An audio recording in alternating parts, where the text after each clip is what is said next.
Hey, what's up, everybody? This is Brandon Jamal Baker, author of the book Where I Belong. Um, Thanks for tuning in to the Where I Belong podcast here, my YouTube channel, Where I Belong with Brandon J. Baker. Um, so, right now, I'm actually going to share something with you guys that's been weighing heavily on my heart.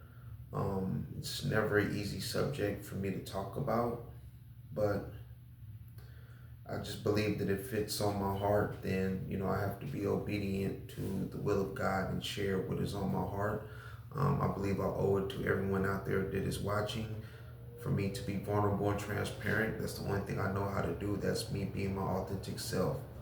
Um, so for those who know me personally, um, you would know that I don't have a relationship with my biological father.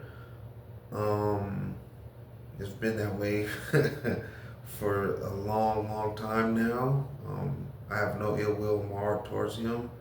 Um, but this story here is not about my relationship or lack thereof relationship with him. But I will start off by saying that there was one lesson that I learned from him when I was a kid. And I remember we were living in Pomona. I was staying with him at the time, and then my older brother Gary would come, on the weekends and stuff like that. And so I just remember one time, me and my brother Gary, we were fighting. Um, Not really fighting. He's 5 years older than me, so I really didn't stand a chance. It was more like he was beating me up. But I just remember just being so angry and just screaming at the top of my lungs. And I just said, I hate you. This is what I told my brother. I said, I hate you.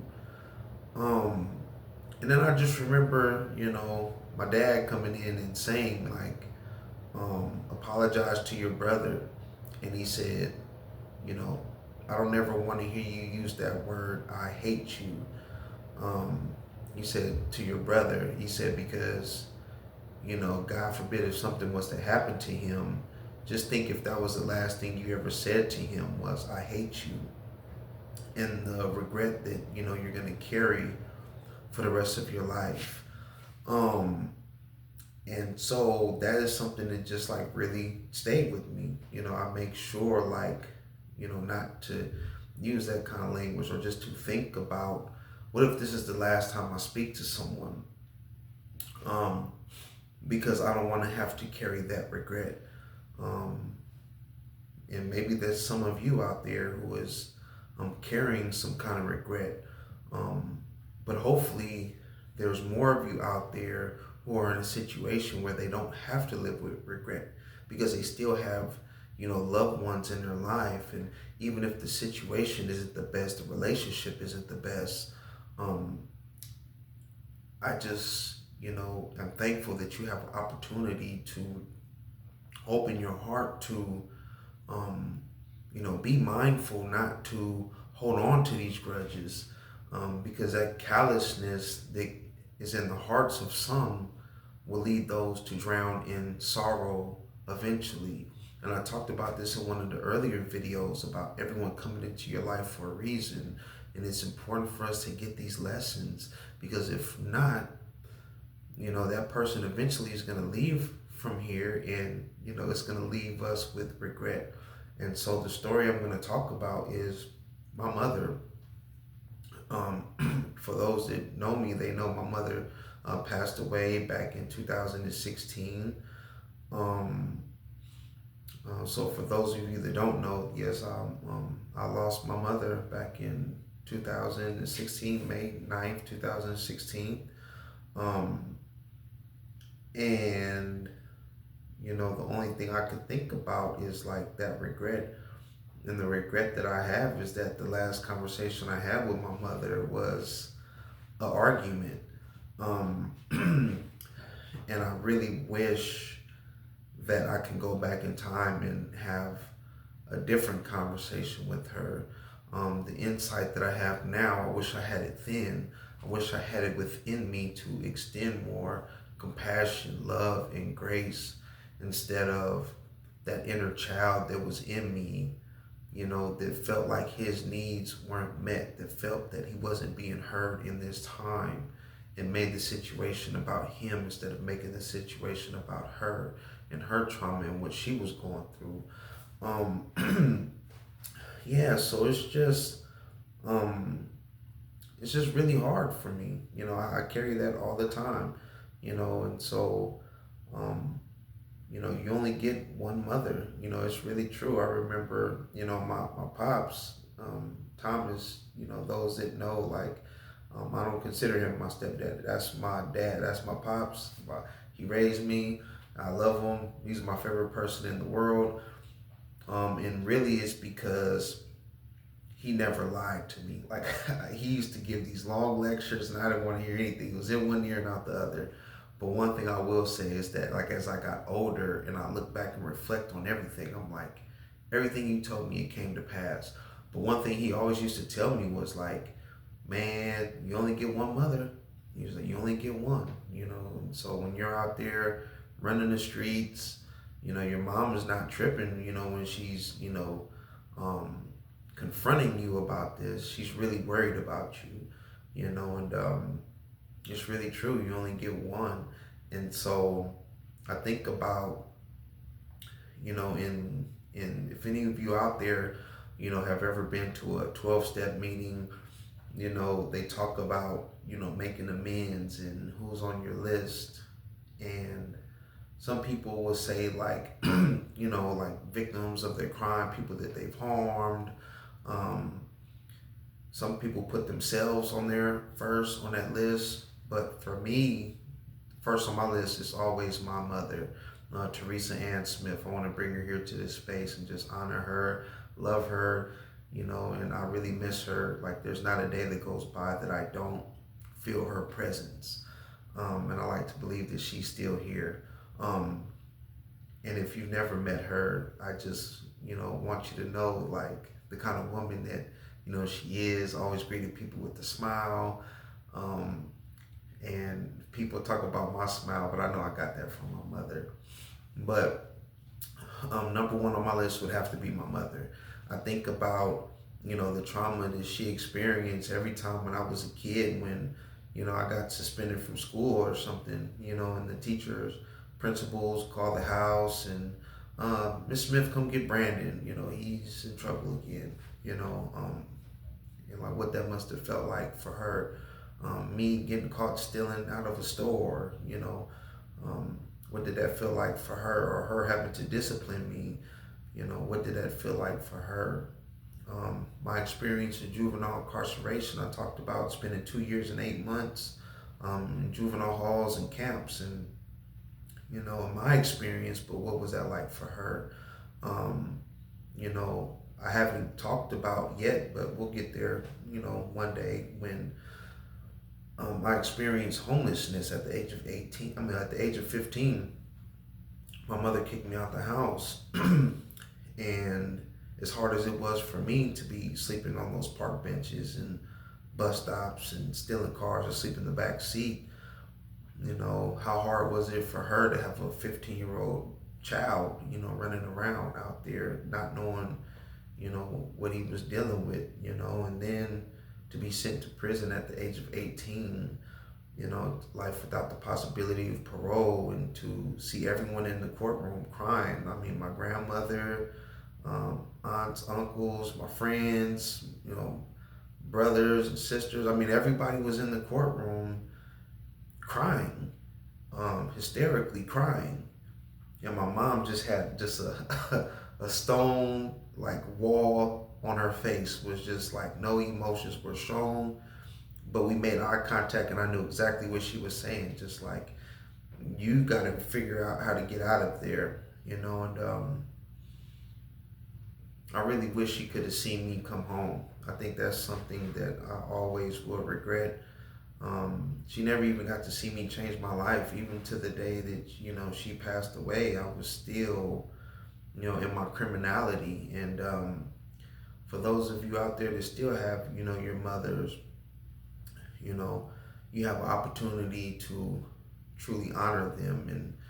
And, because, our mothers are the ones who protected us in their wombs. They're the ones that decided to bring us forth into this world. There is a bond between, mother and child, that's not easily broken. Um, so that's something that I really, wrestle with. Um, I just believe that like my comfort and solace comes in whenever someone who actually knew my mother, when they tell me like, we know your mom is proud of you, it just resonates a lot more with me because I know how my mother felt about, people that, were in her life. And whenever someone like that says something to affirm me, it really brings me some kind of comfort. Um, but lastly, I still see people like right now. I have someone, in my family who's not doing the best, like health wise. Um, and they have, children, and, the children are just kind of wrapped up into their own lives. And, it's, I could definitely understand, like, you have your own family, your own life, but you only have two parents, and if you've lost one parent, that means you only still have one parent left, and you don't want that person to leave here and you have regrets. Um, but it is normal to have regrets. I mean, we all have them. We just have to be aware of them, And so for me, I just spoke about, my mother and those regrets. And the last conversation we had was, it was an argument. Her health wasn't the best. I didn't feel that she was taking her health seriously, but who was I to say anything? That was just my inner child. And I wish that, I was at a better space back then, because all I ever would have did was just love her and just meet her where she was, but man, I would just tell anybody out there, man, like, you have your mother, just love them, period. I mean, I don't think it gets any more simpler than that, because anyone who has ever lost their mother, like, they know um, that pain, that hurt, that sorrow, it's like none other, it's like none other, because you only get one mother. That's the person that brought you in this world. That connection is spiritual. Um, and when that person leaves here, like, you're never the same. I'm not the same. Um, but I would be remiss if I didn't say that, I do have family support. I do have community support. I do have friends, lifelong friends, and even people that I just randomly meet. You just never know how much, reaching out to someone could get them through a day, because I could tell you there's a big difference between, me being in prison, which was, I think that was the most humbling experience in prison, was losing my mother while I was in prison. That was the other thing that I didn't get to mention. But, I've experienced a lot of death when I was in prison, but nothing like losing my mother. Like, I felt helpless, hopeless. It put me in a depression, um, because not only, was I losing the most important person in my life, I couldn't even attend the funeral. I couldn't, just pick up a phone and call someone, listen to my siblings vent and cry. I couldn't do any of that stuff. I just had to be there on my own. Um, but I know that God was there with me. And by the grace of God, I'm here right now sharing this story with you guys. It's still not easy for me to talk about. I really don't talk about it that much. But that hurt is still there. I just have bigger purpose in life, and I'm able to transform that hurt into healing. And that's what it looks like. Like I said, for me, I personally don't believe that there's any closure here on this side of eternity, because there will always be questions. There will always be the what ifs are the regret. I can go back and change things. I wish I could. So that's always going to be there. So I don't believe that there's ever going to be closure on this side of eternity. Um, However, I do believe that there's comfort. I've experienced a lot of comfort.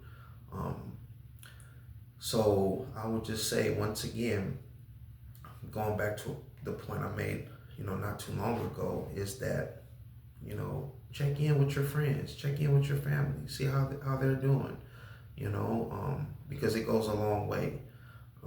In silence, when someone is in silence, if you meet them with more silence, they're going to be left to their own devices. And, coming from also my experience of suicide, depression, silence is not good for me.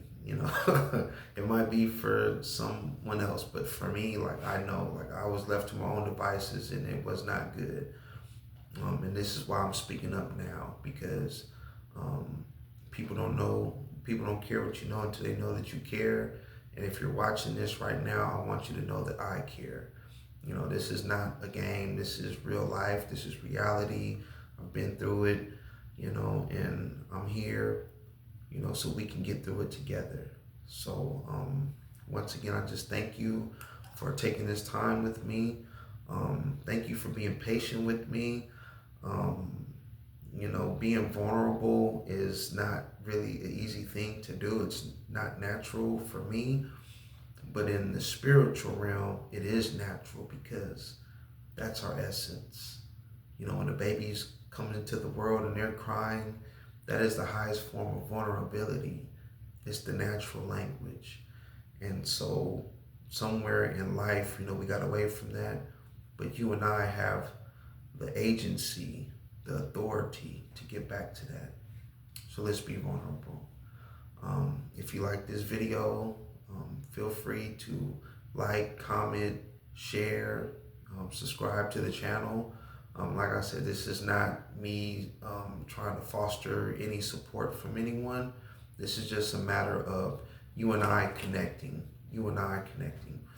because that's what it's about. You belong here. And that's why the title of this book, this podcast, is Where I Belong. Because for so long, I felt like I didn't belong.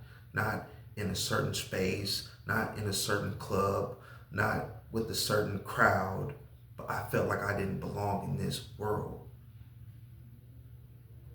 But now I know I do. So everywhere I go, that's where I belong. And you out there watching, this is where you belong, here on this earth. So once again, let's connect. You can find me also on Instagram, b.successful81. And feel free just to reach out. Like I said, you comment, I'll comment back. Send me a DM, I'll respond back. I'm not somewhere foreign, way off into outer space. Even though I'm spiritual, I'm not in the spiritual realm quite yet. I'm here in the flesh. I'm right here with you. So, feel free to reach out. And until next time, peace, love, and blessings, be bestowed upon you, your family, and your loved ones, and even your enemies as well, too. Share some grace with them as well, too. So, have a good one. Be well.